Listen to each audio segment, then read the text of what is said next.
오늘 말씀은 제자들의 질문으로부터 시작됩니다. 우리 함께 1절을 다시 한번 읽어보도록 하겠습니다. 1절 시작.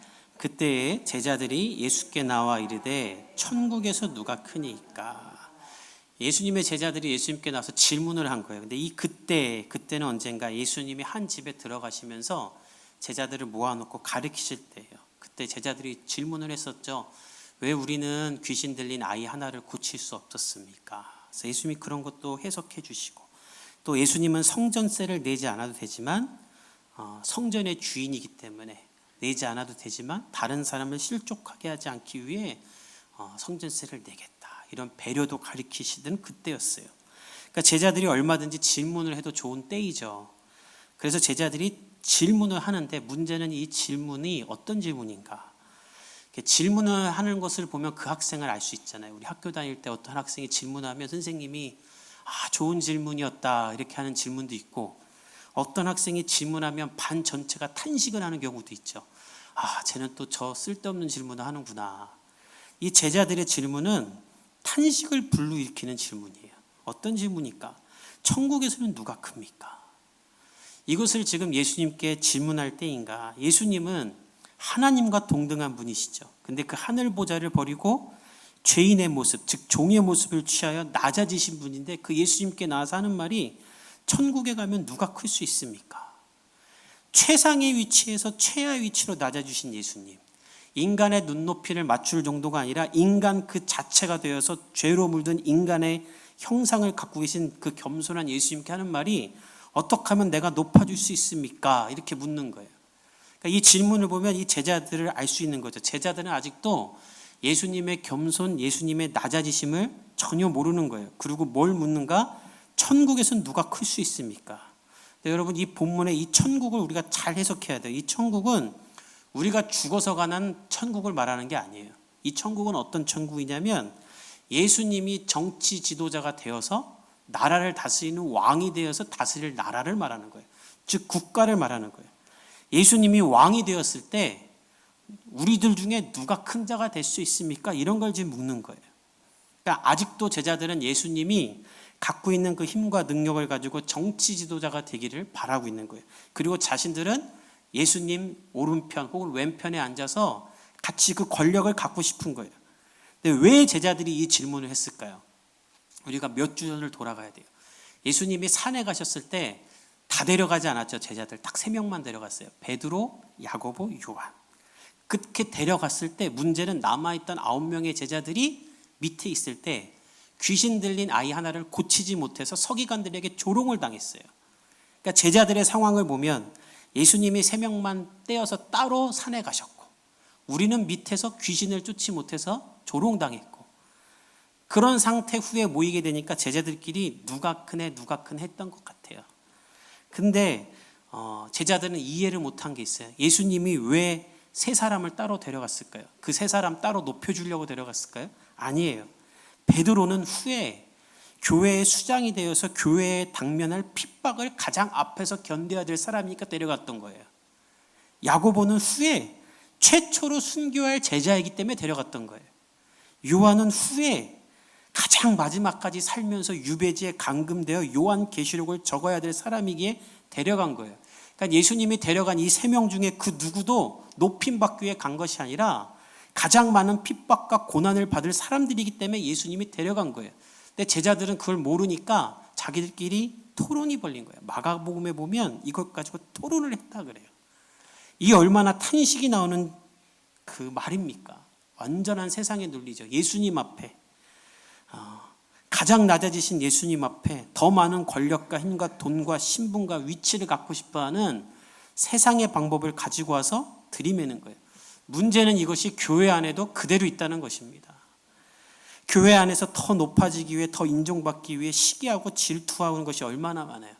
가만 보면 세상에서 갖지 못한 열등감을 교회로 갖고 들어와서 교회에서 누리려는 거예요. 제가 부교육자 10년 하면서 이런 걸 너무 많이 봤는데, 가장 탄식이 났던 적은 언제냐면, 중고등부를 담당할 때 수련회를 해야 되니까 기획서를 만들어서 이렇게 교사들이랑 회의를 했어요. 그리고 결정이 돼서 그 기획서를 담임 목사님에게 드렸어요. 그리고 담당 장로님도 보시고. 사실 그 교회는 작은 교회라 기획서라는 게 있었던 적이 없는 교회예요. 제가 만든 거예요. 교사들이랑 잘 하려고. 근데 그러고 났는데 저희 부서 장로님이 저를 하루는 부르셨어요. 그랬더니 전사님 정말 미안하다고. 민망하신 말로 이런 말 하시는 거예요. 그 기획서를 갖고 어떤 장로님에게 가서도 좀 드리라는 거예요. 그래서 제가 이해가 안 가서 왜 그분한테 그걸 드려요? 우리 부서랑 전혀 상관없는 분이에요. 그랬더니 장로님이 미안하다고 하면서 그거 받고 싶어 한다고. 본인이 오셔서 수련회 잘 준비되고 있냐? 내가 도와줄 것 없냐? 어떤 게 필요하냐? 이렇게 하는 것이 맞는 건데 그냥 저한테 보고를 받고 싶은 거예요. 전도사가 본인에게 와서 보고해 주기를 바라는 거예요. 그래서 그냥 그렇게 해드렸어요. 다른 장로님들이 다 민망해 하시는 거예요. 그렇게 교회 안에서도 내가 대접받고 높임받으려고 하는 거예요. 제자들도 그랬던 거예요. 그래서 예수님이 오늘 이들을 가르치기로 결단하십니다. 어떻게 가르치시는가? 우리 2절에서 4절까지 한번 읽어보도록 하겠습니다. 시작.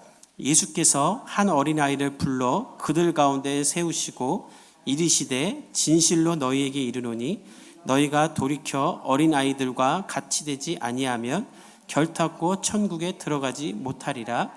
그러므로 누구든지 이 어린아이와 같이 자기를 낮추는 사람이 천국에서 큰 자니라. 서로 누가 더 클 수 있을까 그걸 놓고 싸우고 있는 제자들 가운데로 예수님이 한 아이를 부릅니다. 누가복음에 보면 예수님께 나오던 아이가 있었던 것 같아요. 그 아이를 불러요. 그리고 예수님의 제자들에게 어떻게 말하냐면 내가 너희에게 진실로 말한다. 이거는 그냥 하는 말이 아니라 진짜다. 너희가 만일 이 어린아이와 같이 되지 아니하면 큰 자가 되기는커녕 천국에도 못 들어갈 거다. 큰 자가 되기는커녕 천국에도 못 갈 것이다. 근데 여기서 중요한 단어는 뭔가? 그래서 돌이켜라라는 거예요. 돌이켜 어린아이와 같이 되라라는 거예요. 너희들이 갖고 있던 그 태도를 버려라. 원문을 보면 얼굴을 돌리다, 몸을 돌리다라는 말로 방향을 완전히 바꾸라는 거예요. 너희들이 갖고 있는 높아지고자 하는 생각, 그 생각에서 회개하라는 거예요. 아이들은 어떻습니까? 잔머리 쓰지 않죠. 순수하고 순종적이에요. 단순히 받아들여요. 그래서 아이들은 절대적 순종을 합니다. 근데 어른들은 그렇지 않아요. 순종하는 척, 듣는 척 하면서 아무것도 하지 않아요. 다 자기 계산이 있어요. 섬기는 척 하면서 자기가 인정받으려고 하죠.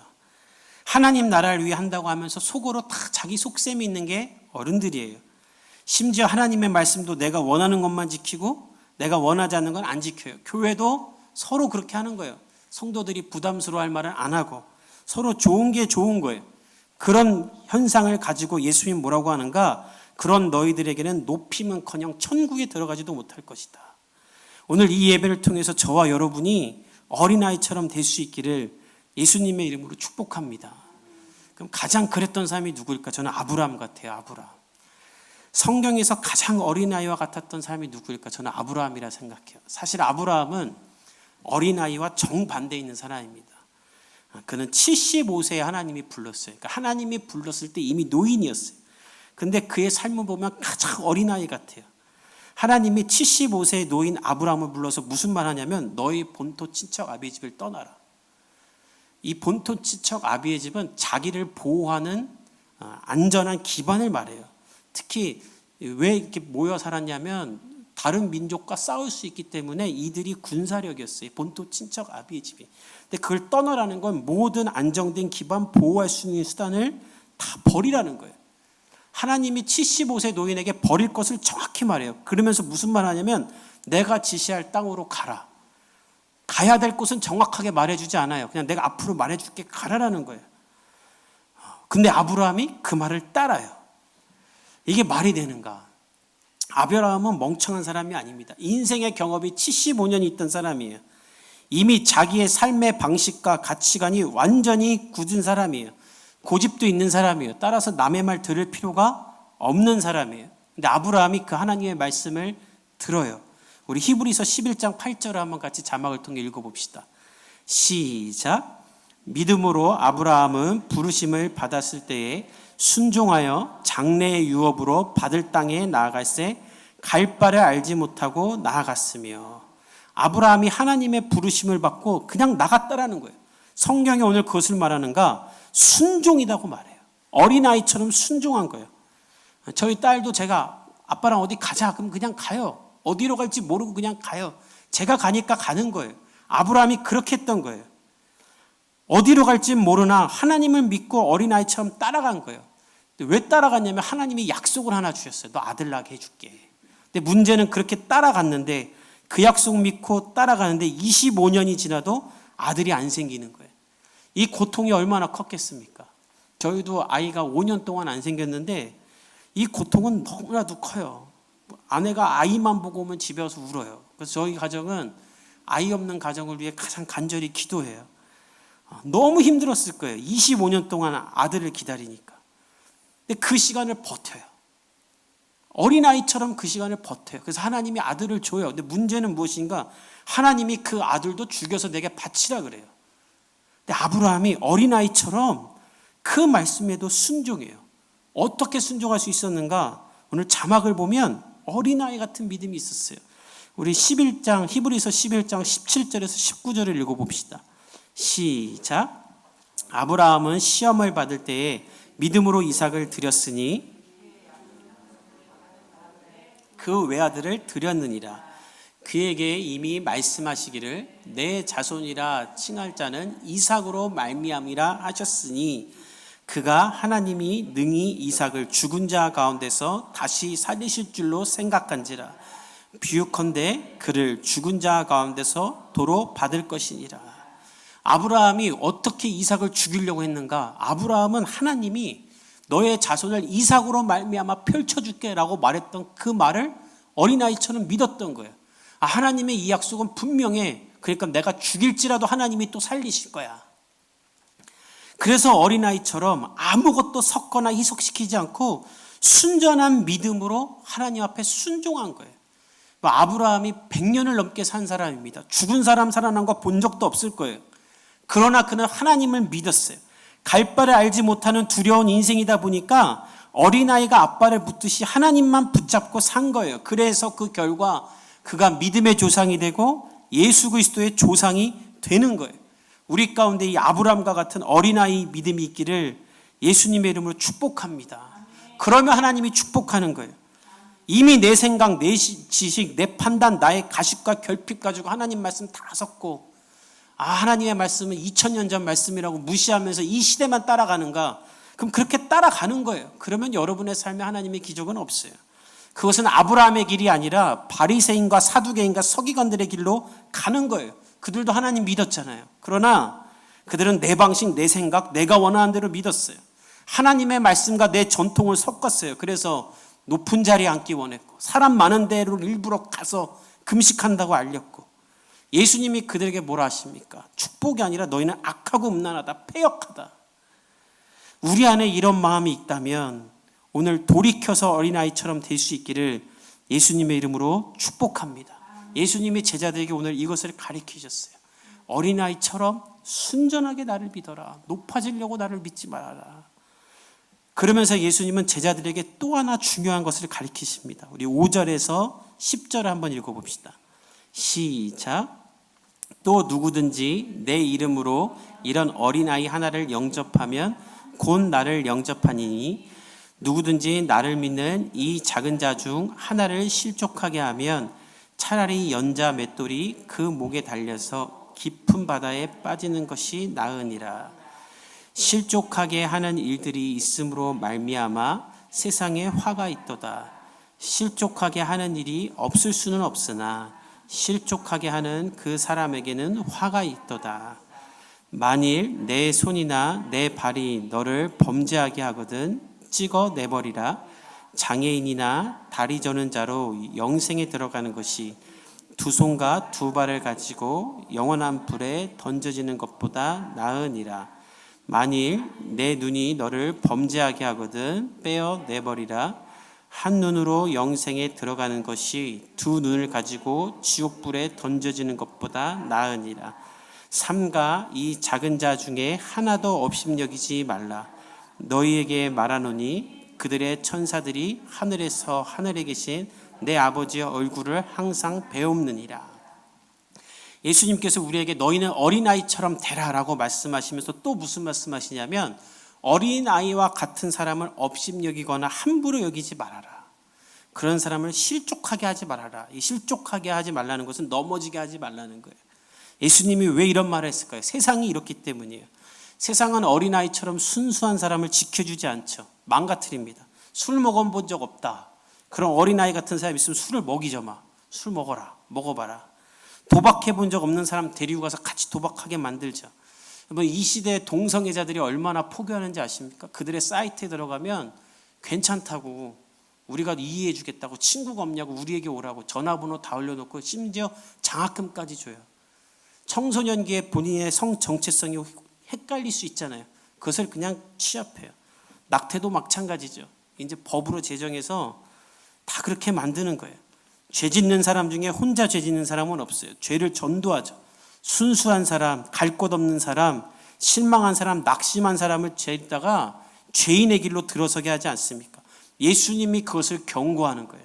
교회에서도 마찬가지죠. 신앙생활 처음 하는 사람들이 교회 질서에 순종해요. 근데 오래 다니는 사람들은 자기 방식대로 하면서 사람들을 끌고 가요. 그래서 예수님이 경고하는 거예요. 나를 믿는다고 하면서 어린아이와 같이 순전하고 순진한 사람을 실족하게 하면 연자 맷돌을 메고 물에 빠지는 것이 차라리 낫다. 연자 맷돌은 큰 맷돌, 낙이나 돌릴 수 있는 맷돌을 말해요. 실제로 로마에서 이런 형벌을 가했다 그래요. 예수님이 말하는 거예요. 그렇게 어린아이같이 여린 사람을 실족하게 하는 일이 없을 수는 없겠지만 실족하게 하지 말아라. 화가 미칠 것이다. 존재감도 없는 어린아이, 없어도 될 것처럼 작아 보이는 그 어린아이지만 그 어린아이 하나를 영접하면 곧 나를 영접하는 것이니 업심여기지 말라는 거예요. 제가 청년 사역하면서 이런 전화를 정말 많이 받았어요. 청년들이 술 먹는 자리에 있다 말고 전화가 와요. 회사에서 술 먹이려고 한다고. 저 교회 다녀서 안 먹습니다 하면 교회 집사님이, 사장님이 나도 안수 집사야, 내가 주는 거 받아, 이런데요. 어느 교회 다니면서 술 받으라 그래요. 자기 교회 장로님 회사 들어가는데 그 장로님이 술 따라주는 청년도 있었어요. 어떤 청년은 술 안 먹고 열심히 노래방에서 춤출 때니까 술 먹이지 마세요라고 말하는 청년도 있었어요. 이것이 한국 기독교가 지금 지탄받는 이유 중에 하나예요. 이재철 목사님이 이런 말씀하신 적이 있어요. 본인은 청년 때 예수 만나기 전에 엄청나게 술을 많이 마셨대요. 너무나도 술을 많이 드셨대요. 근데 예수님 만난 이후로는 단 한 모금도 술을 입에 대지 않았대요. 그 이유는 본인이 청년 때 보았던 술 먹는 목사, 술 먹는 장로로 인해 저렇게 해도 되는구나라고 생각했고 그렇게 따랐대요. 그 시간이 너무나 안타깝대요. 그래서 자기로 말미암아 누군가 그런 시험에 들지 않도록, 실족하게 하지 않도록 신학적인 것을 다 떠나서 본인은 입에 한 방울도 되지 않는다는 거예요.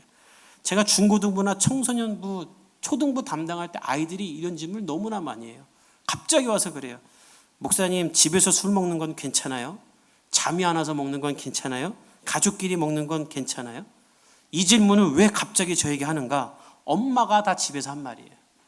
근데 제가 얼마나 그게 고민스럽냐면, 난처하냐면, 안 돼, 그래도 술 먹으면 안 돼, 그러면 너희 엄마 틀린 거야, 이런 말 되는 거예요. 반대로 그래도 돼 그러면 그 아이가 술 먹어도 되는 원인을 제공하게 되는 목사가 되는 거예요. 너무나 어려웠어요. 아무 말도 못했어요. 예수님이 그래서 바리새인들과 서기관들에게 더욱더 엄격했던 겁니다. 그들 때문에 실족하는 자들이 있기 때문에. 그래서 예수님은 오늘 본문에 손이나 발이 잘못하면 그 손과 발을 잘라라, 눈이 잘못하면 눈을 빼라, 어떻게 이렇게까지 과격하게 말하는가? 실제로 그렇게 하라는 것이 아니라 그것으로 말미암아 누군가가 실족하여 넘어질 수 있기 때문이라는 것이죠. 연수가 차고 신앙의 경력이 쌓일 때마다 어린아이와 같지 않고 내 생각대로 하나님을 믿는 자들에게 하나님이 경고하시는 거예요. 오늘 우리에게도 이런 모습이 있다면 돌이키는 주일이 될 수 있기를 예수님의 이름으로 또한 축복합니다. 우리 이어서 12절에서 14절을 또 읽어봅시다. 시작.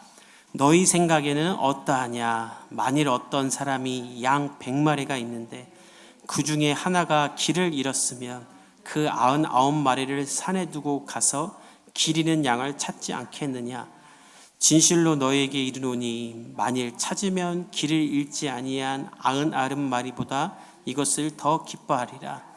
이와 같이 이 작은 자 중에 하나라도 잃은 것은 하늘에 계신 너희 아버지의 뜻이 아니니라. 예수님이 이어서 말하세요. 우리가 착각하는 거죠. 양 100마리가 있는데 한 마리가 없어지면 어떻게 하겠느냐. 양이 눈이 어둡고 근시라 조금만 물이랑 이탈하면 길을 잃는다 그래요. 근데 그때 예수님이 한 마리가 이탈하면 어떡하겠느냐. 당연히 99마리 지켜야죠. 한 마리 찾으러 가면 안 되죠. 그런데 예수님은 그 한 마리를 찾아가겠다. 세상의 논리와 세상의 셈이 아니라 그 한 마리를 위해 예수님은 찾아가시겠다는 거예요. 100마리 중에 그냥 한 마리 양이 아니라 절대적인 포기할 수 없는 양이라는 것이죠. 이 한 명을 귀하게 여기고 돌보는 마음이 우리 가운데 있기를 축복합니다. 그래서 저희 교회가 가장 소외된 사람들을 찾아서 선교하려고 하는 거예요. 다문화 가정 아이들, 재소자 자녀 아이들, 다문화 가정 아이들 중에는 한국에 남편만 믿고 와서 결혼했는데 이혼당해서 혼자 아이 키우는 분들도 있고, 난민으로 와서 아이를 키워서 주민등록증이 없어요. 그 어느 나라에도 속하지 않는 아이들도 있어요. 아무 보호도 받지 않는 사람. 우리가 그분들을 도우려는 이유는 무엇인가? 주민등록증도 없고 여권도 없고 아무데도 등록도 안 된 사람이지만 그 한 사람도 하나님에겐 너무나 귀한 어린 양이기 때문인 거죠. 지난주에 저희 교회가 창립주일이었잖아요. 그래서 헌금이 평소보다 2배가 나왔어요. 그래서 2배가 나온 것만큼 다 선교지로 보냈어요. 세상의 방법으로 그렇게 하면 안 됩니다. 그러면 교회 예산도 없고 무너져요. 그러나 선교는 계산하고 하는 것이 아니고, 선교는 따지면서 하는 것이 아니라 하나님이 원하시면 그냥 하는 거예요. 그리고 할 수 있을 때 하는 거예요. 놀라운 것은 바로 그 다음날 우리가 보낸 것보다 더 많은 헌금이 들어왔어요. 만약 선교 헌금 보내지 않았다면 선교도 못하고 주의 은혜도 경험하지 못했을 거예요. 그러나 그저 어린아이처럼 하나님의 말씀에 순종하여 우리가 하나님 나라를 위해 헌신한다면 하나님은 결코 우리를 실망시키지 않고 아브라함을 높이신 것처럼 저와 여러분도 높이실 줄 믿습니다. 하나님은 우리를 실망시키지 않기 위해 노력하시는 분이에요. 저도 저 딸이랑 약속할 때 있어요. 너 이거 먹으면 아빠가 놀이터 갈게. 그럼 네 하고 밥을 다 먹어요. 그러면 내 말을 이렇게 들어줬는데 실망시키지 않으려고 저도 힘들어도 놀이터를 안 갈 수가 없어요.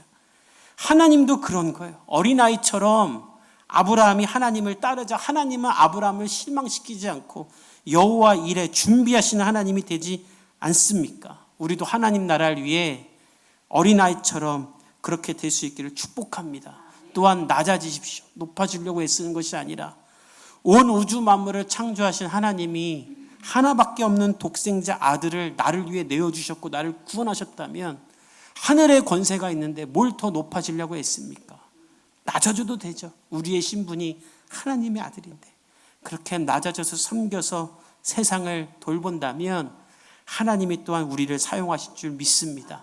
한 주간 돌이켜 어린아이처럼 될 수 있기를 예수님의 이름으로 축복합니다.